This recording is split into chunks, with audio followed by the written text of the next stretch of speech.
Khan hero हो गया ने, खान जीरो नहीं होया ने। अज अल्लाह दी कसम इस कोलों ज़्यादा उसकी वोट बच गई ने।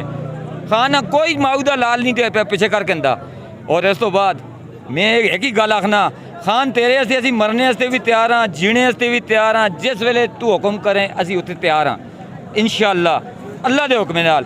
ते खान ना बहुत बड़ा जुल्म किया गया है पूरी दुनिया में, पूरे पाकिस्तान में। 70 साल साड़ा पाकिस्तान बने दा वाहिद लीडर एक भट्टो आया है तो एक खान आया है। बाकी जितने आए सारे चोर आए, जितने आए सारे चोर आए, सारे हराम खाने वाले आए, अपनी कोठियां बनाने वाले आए, अपनी औलादी दे औलाद वास्ते बंगले ते फ्लैट ते अमरीके दे वो किन्ने वास्ते आए, मुल्क वास्ते कोई नहीं आया।